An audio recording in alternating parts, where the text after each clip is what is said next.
Hello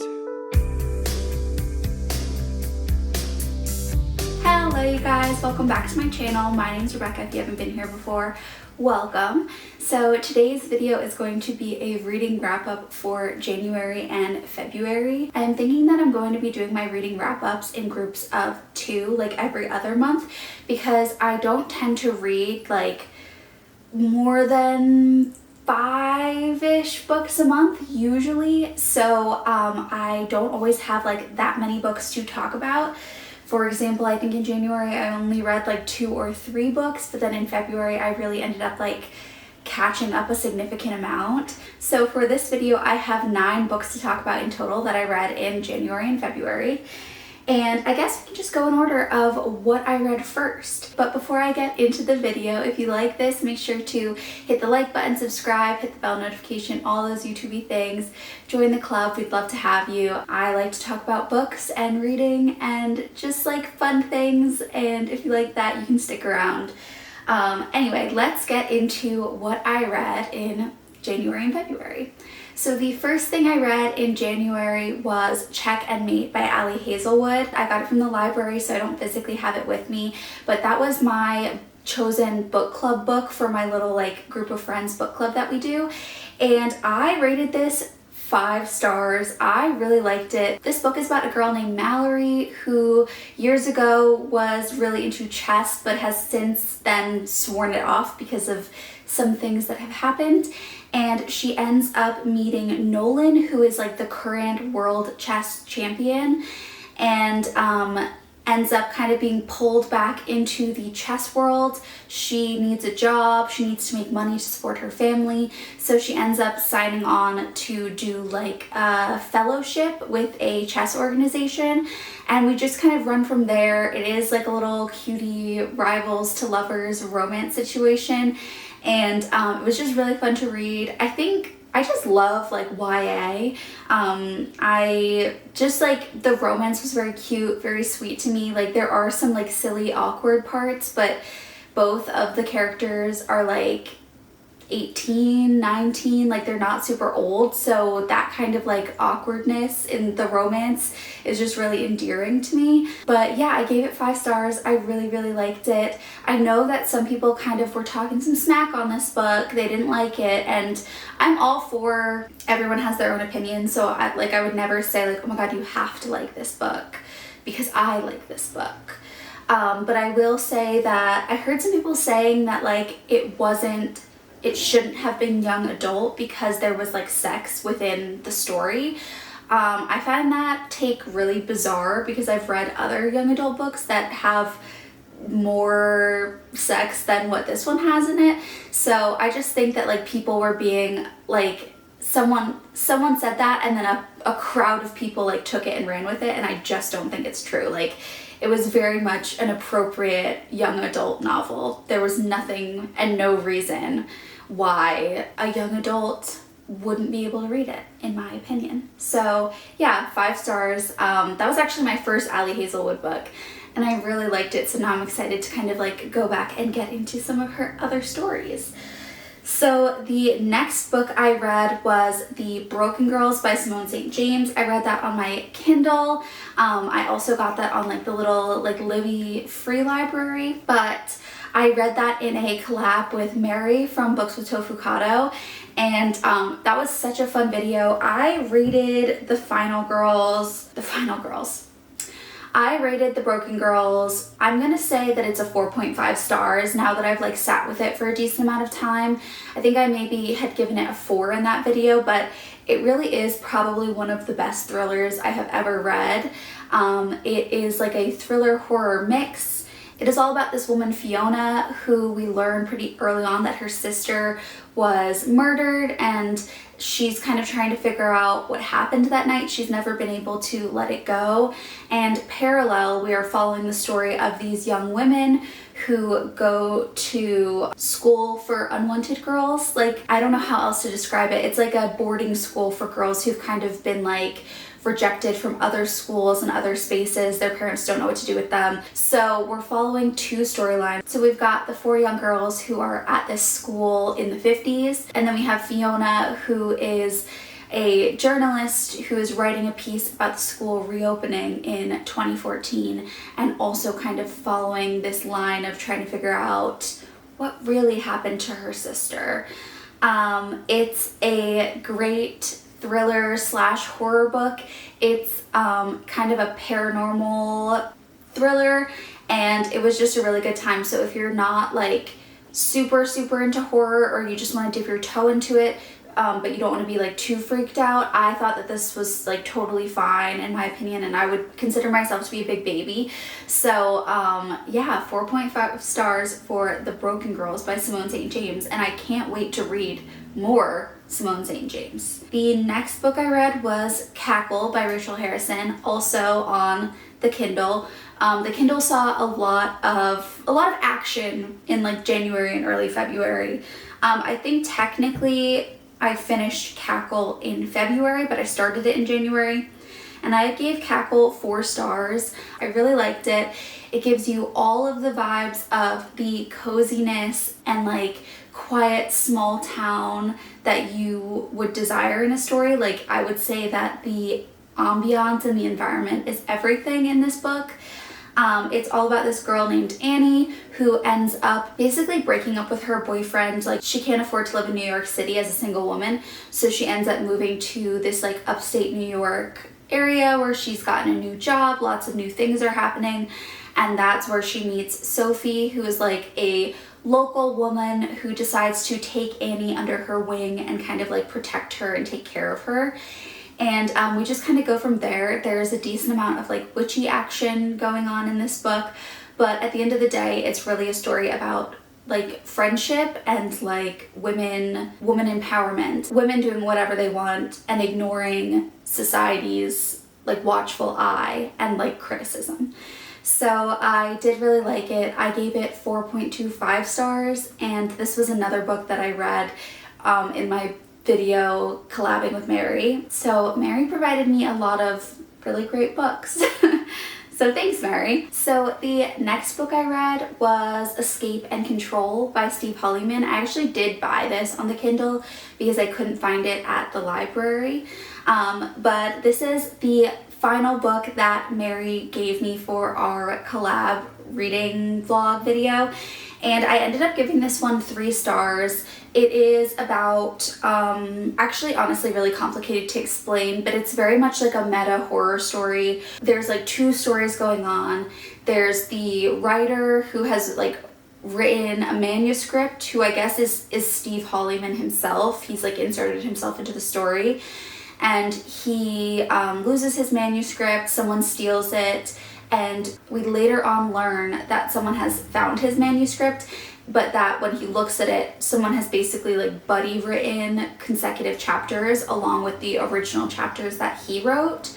And so we're basically reading his original manuscript plus the buddy chapters from an anonymous author, and then also the footnotes that Steve Hollyman and the person who refound his manuscript are writing at the end, commenting on each chapter and what's going on. So like I said, it's kind of confusing and all over the place sometimes. It is a very interesting story. It very much covers social media and the influence of social media on people's lives and how they react to social media. So yeah, it very much covers social media and the idea of the profile that you create online.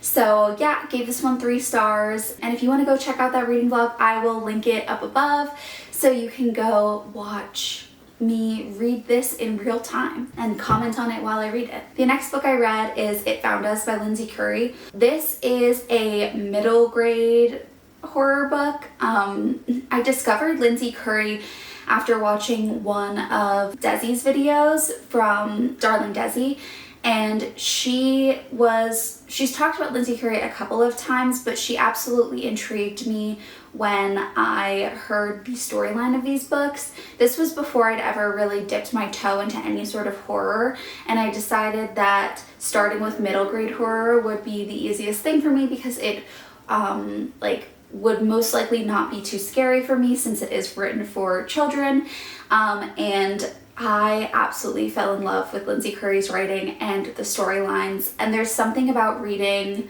middle grade books, whether it be horror or whatever genre, I think like really feeds the inner child. At least it feels like that for me. Like, I have always loved reading, but haven't always read as much as I do now, and so I'm not ashamed to go back and listen to like middle grade books. I find them very soothing. I find them very cozy. Lindsay Currie specifically has like a very cozy writing style. But It Found Us is basically about two kids, a brother and a sister, who sneak out of their parents' house and go to a cemetery one night for different reasons. And a young boy, one of their friends, disappears. And so the rest of the story, they're trying to figure out what happened to him, where he went, if they can get him back. She's one of my favorite middle grade authors, and I highly, highly suggest if you're looking for something like, honestly, I'll just listen to it like while I'm doing work around the house or while I'm on a walk with Scout, because I don't have to concentrate too hard because it's, you know, easy language, but it's literally such a cute storyline, if that makes sense. So I gave that one 4 stars. I love Lindsay Currie. The next one that I finally finished, I started this in, honestly, it's possible that I started this in December, but the next book I read was Wayward by Emilia Hart. I finally finished it after many hours of reading it, and just like, it just took forever for me to get through.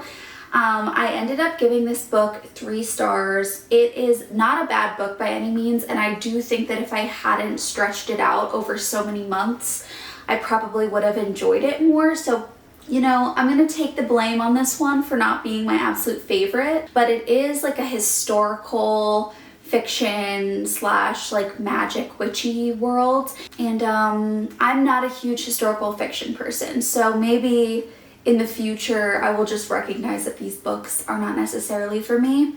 But this one wasn't bad by any means, it just was not my favorite.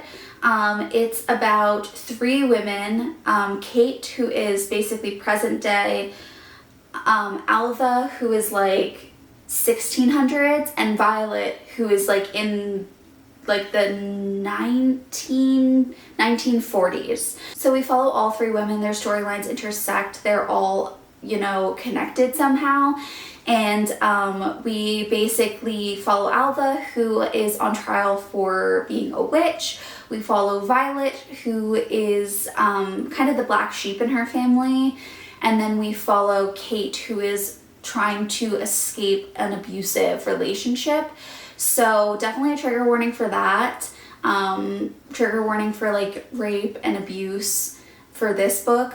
But it was very good. I really liked the ending and the way that it all wrapped up and like they all connected to each other.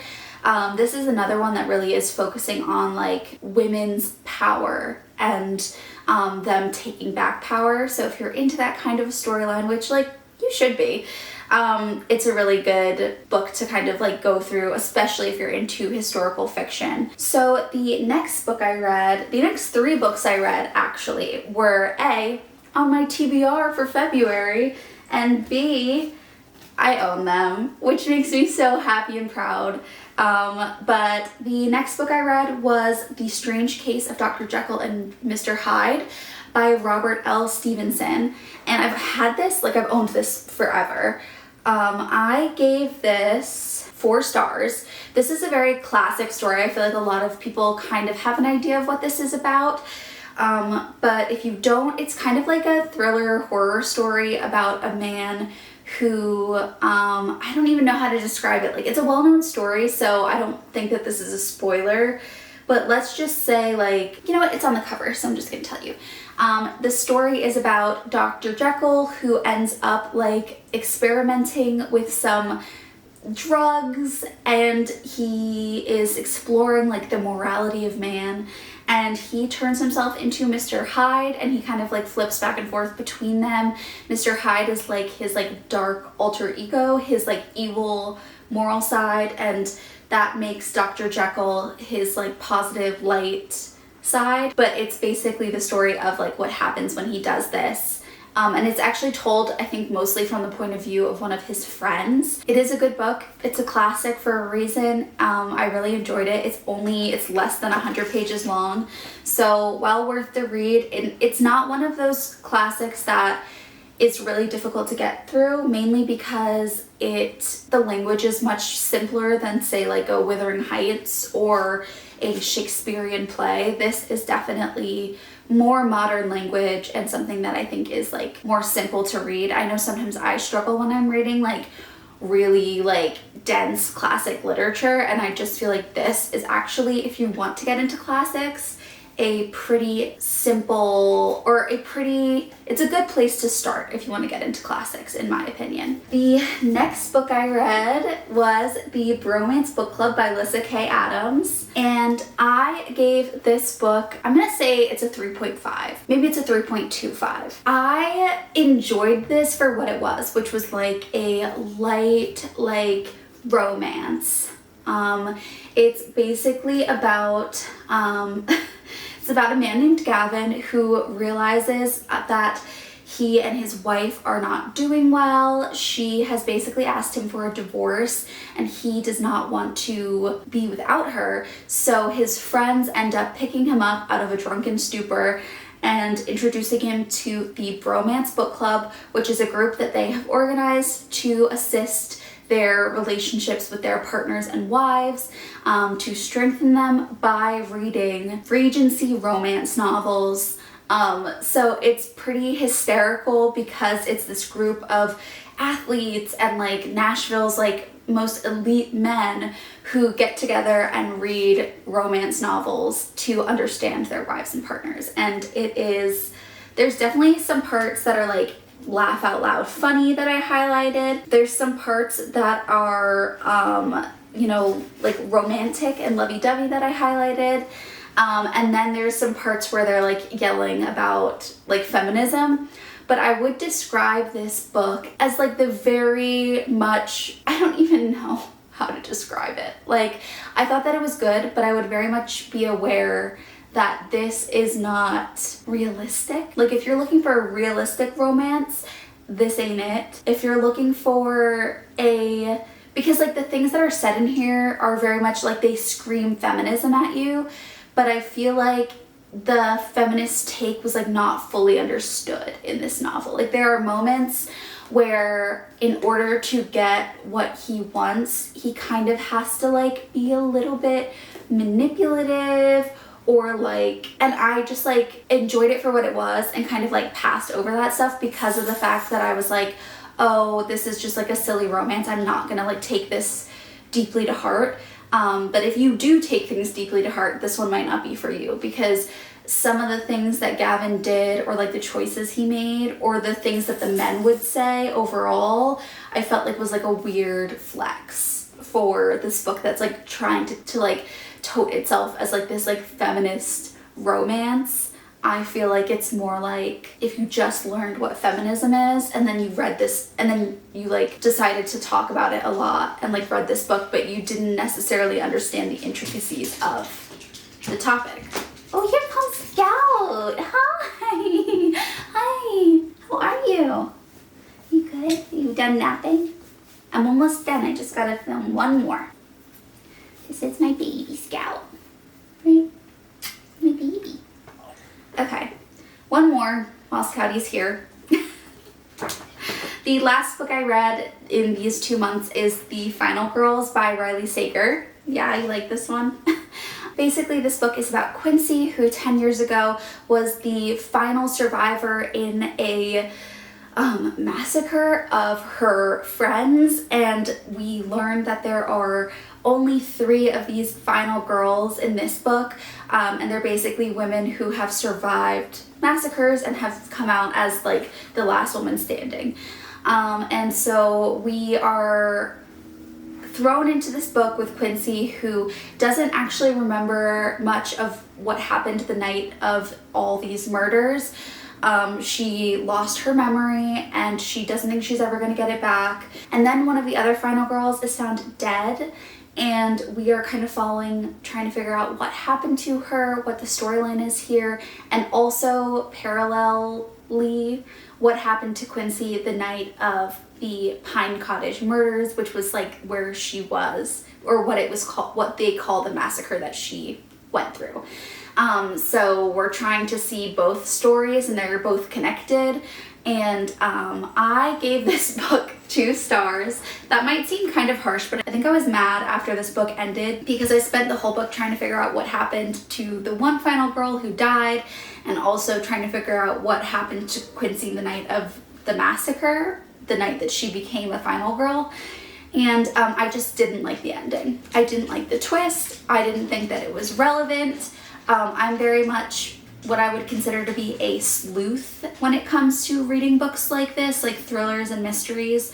I'm the kind of person who is actively trying to figure out what happened. I'm putting the clues together. I'm taking the notes. I want to figure it out before we get to the end of the book. And this book, I felt like the author didn't allow us at all to be able to put the clues together to figure out who did it, who done it. So yeah, it just didn't do it for me. And this is the second Riley Sager book I've read. The other one is Lock Every Door. I preferred that one, but that one also didn't give me the feeling I was looking for. So pretty disappointed in this one. I loved the idea of this slasher horror, almost classic slasher horror movie, but in a book. And honestly, a lot of it was kind of boring. Obviously, the majority of the action happened at the end, but I just wasn't a fan of the outcome. So yeah, that one was a 2 star. Maybe it's a 2.5. Honestly, if you like thrillers, you might like it, but I just really didn't like the ending. That was not it for me. So those were all the books that I read in January and February. That's all for my reading wrap up. I'm actually pretty impressed that I read 9 books. I'm pretty happy with that number, and I'm also happy that 3 of them are books that I own. I'm screaming. It's been a long time since I've prioritized reading books that I actually own, so it's very exciting that I'm achieving a goal that I set for myself, which was to read my own books. So anyway, if you like this video, make sure to hit that like button, subscribe, hit the bell notification, all those YouTube things. Stick around for more reading reviews and book suggestions and reading vlogs. And if you have any other ideas for videos you'd like to see me make about reading, books, etc., then definitely drop it in the comments down below. Let me know what you want to see. I am down to make it. And I will see you guys next time with another video. Bye!